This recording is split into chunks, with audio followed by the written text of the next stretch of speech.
Spheres of the Gods. This isn't about some Assassin's Creed style artifacts. Sorry if the title got your hopes up. No, this is about the power, scope, and nature of the Nordic gods. There's a misunderstanding that comes from how we've been taught by Christian archaeologists. They reduce the gods to overly simplistic terms. We cannot put the gods into safe little boxes with clearly printed labels, easily defining them for mass consumption. They, like humanity, are complicated, multifaceted, and difficult to define. It's easy to say Thor is the god of thunder, Odin is the god of wisdom, Freya is the goddess of love, and so on. It's much harder to fit the nuance and personality of the gods into a quick wiki-level blurb. You can't punctuate the full character of a god into a short clickbait video. And you certainly couldn't elaborate on the exploits of individual gods in under 3 minutes. Unfortunately, that's what we're often fed. Every deep dive I've done on the gods has gotten longer and longer. My first Loki video was 24 minutes 34 seconds, and I went over many different tricksters. Odin was 27:49. Skadi and Tyr's videos were both over 40 minutes.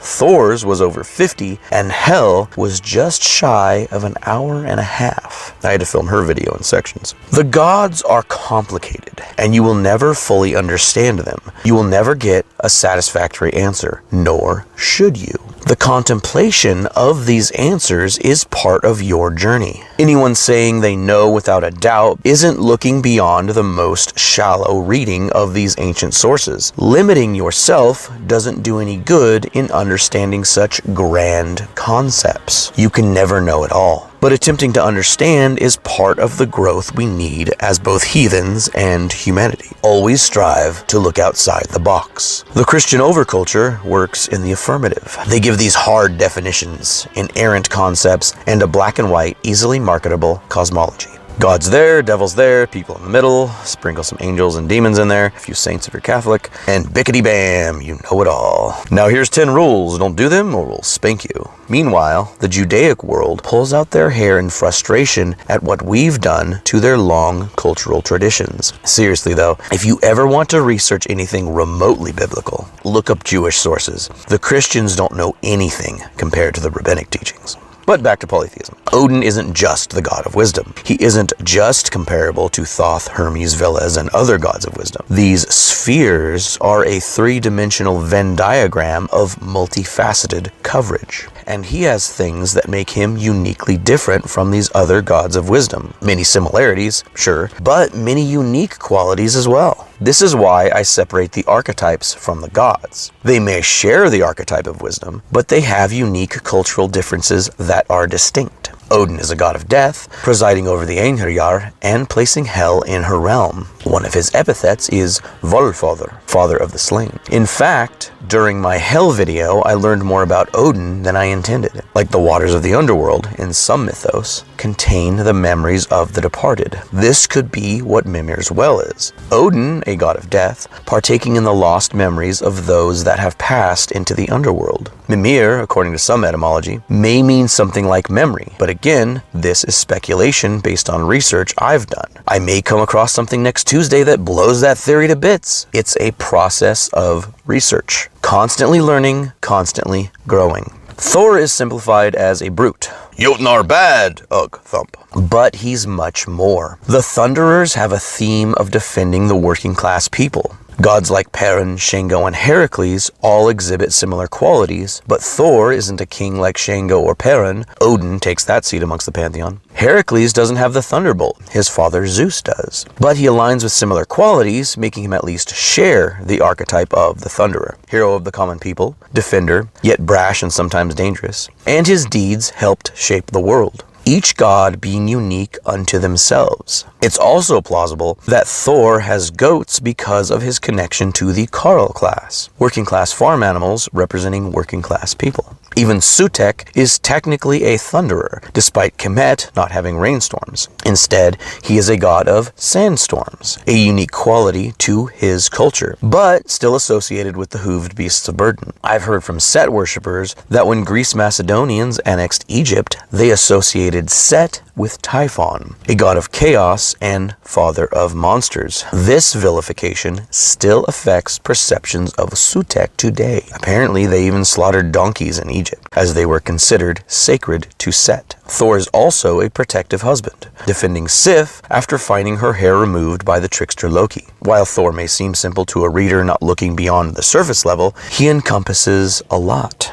Despite being the slayer of Jotnar, his mother is an earth giantess. She's akin to the Greek Gaia. Jorð is the earth itself. Thor's mother is of the outside forces that often antagonize the gods, arguably a family or families of gods themselves, not unlike the Greek Titans or Irish Fomorians. It's reductionist to simply call Thor Bane of Jotnar, when his mother is Etten. Freya, too, shares many qualities with other goddesses of love and lust. Like Thor's goats, Freya has 2 cats that pull her chariot. Inanna in the Mesopotamian has 2 lionesses. Both are goddesses of love, lust, and war. Inanna was even a very prominent goddess before the male-dominated ruling class slowly eroded the powerful goddesses of Mesopotamia. Freya doesn't have much direct attestation for being a war goddess. Mostly it's her connection to Folkvanger, the field half the Einherjar are said to go to. Folk can mean people or army. What half and why is unknown, but it makes sense she'd have some lost warrior qualities, possibly connected to the Valkyries, the choosers of the slain.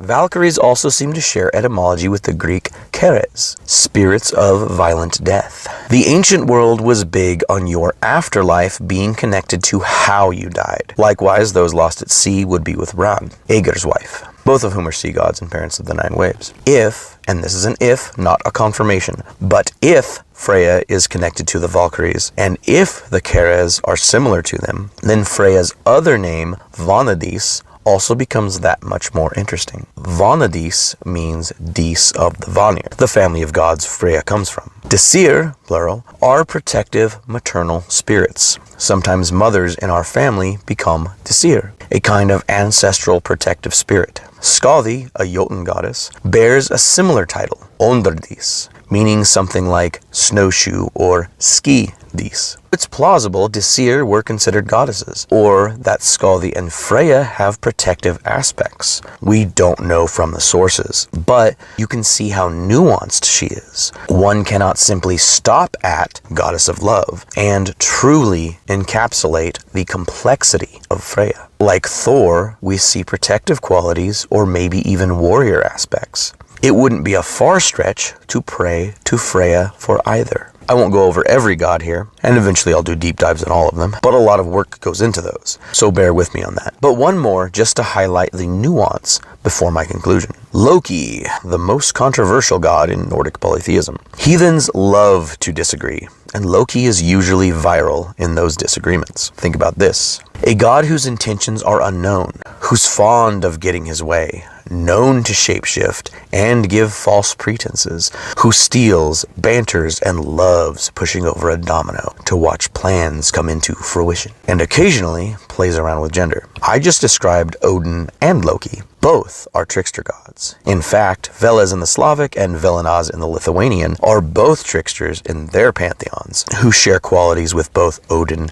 and Loki. I actually went over this in my Odin and Loki Blood Brothers video. Velenas is the antagonist to Prakunas, and Veles is the antagonist to Perun, their respective thunderers, gods of darkness, forbidden magic, serpents, and beasts of the forests. This may account for Jormungandr, our serpent, as well as the horned serpent that seems juxtaposed to Tyrannus on the Gunderstrup cauldron, a similar conflict to the Thunderbird and horned serpent of Lakota myth, or the Garuda and Naga of the Dharmic traditions of India. We see serpents often associated with Loki, especially the one Skadi placed above him, to drip venom on him until Ragnarok. An ironic punishment, perhaps? We're just speculating, but it is fascinating. While Odin exhibits these exact qualities, he's not nearly as vilified. And Loki is not in any continental Germanic texts, only Scandinavian sources. So, either the trickster is playing a mysterious prank, or the archetype of the trickster was separated from Odin, despite the retention of those qualities.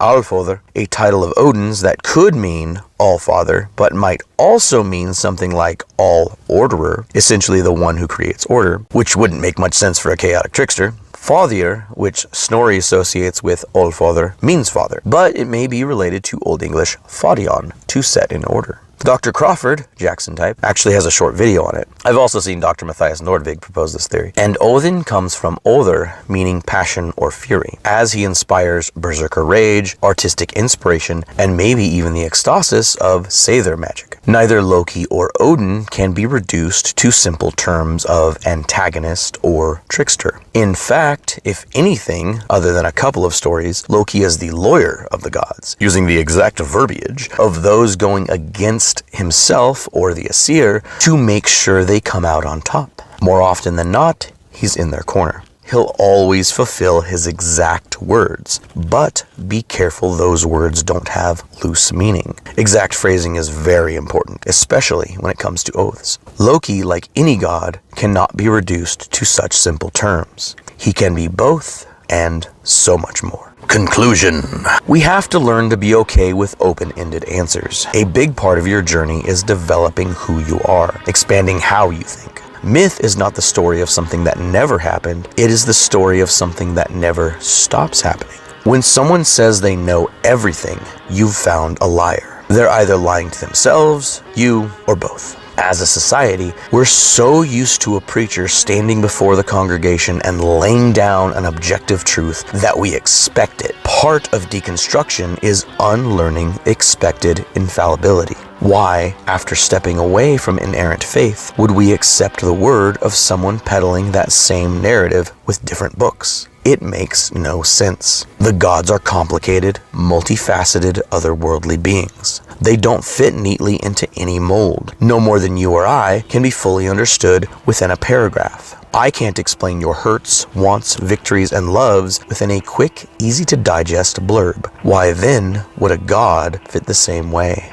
The spheres of the gods are not clean circles. They will spill over, intersect, and intertwine. Odin may solve something with more subterfuge than Thor, but they still reside over aspects of war. Odin is a god of Sigr, victory, and Thor is a defender, often in an aggressive way, but a defender nonetheless. Neither is the god of war, but a god of war. Since the COVID pandemic, Eir, a handmaiden of Frigg, has gained popularity as a goddess of healing. But Thor too is known to heal. His hammer Mjolnir heals his goats. One could pray to either for healing. In the Canterbury charm, it asks for Thor, Lord of Trolls, to bless and heal. Thor Vigi means Thor bless. Dianmanios Craxios on TikTok has an excellent video about this, where he points out a historical source where Linos Mars is called upon for healing. Linos was a Gallic god of healing associated and syncretized with the Roman god most associated with war, Mars. Mars being cognate with Greek Ares. Give it a watch, link below. One of the purposes of my channel is to get you to think outside the bounds of conventional thinking, to color outside of the lines and never be satisfied with easy answers. Fuck easy answers. Fuck dry, shallow commentary with no meta-analysis on the lore. While I'm definitely over-opinionated and often hard to convince, one thing that I will always admit is that we can never know enough. There's no wrong way to heathen except stagnation. I'm always learning, always researching, always growing. Sometimes that means heady esoteric concepts, or diving into psychology or history or poring over the lore, but I will always admit when I don't know something or don't have enough information. And, if I can, I'll point you to someone or a source that can help. Havamal 6. Let a man not be boastful about his wisdom, but watchful instead. The wise and silent are seldom harmed when wary in the hall. A more trustworthy friend a man cannot have than understanding. This is similar to the famous Socrates quote. True wisdom comes to each of us when we realize how little we understand about life, ourselves, and the world around us. This is also more often translated as, I am wise because I know that I know nothing. It takes wisdom and humility to understand that we don't know enough. We can never know enough. Odin wasn't born wise. He had to earn it through diligence and sacrifice. Often, the journey teaches you far more than the summit ever could. Be better tomorrow than you were yesterday. We are the sum of our actions, not our words. Skull.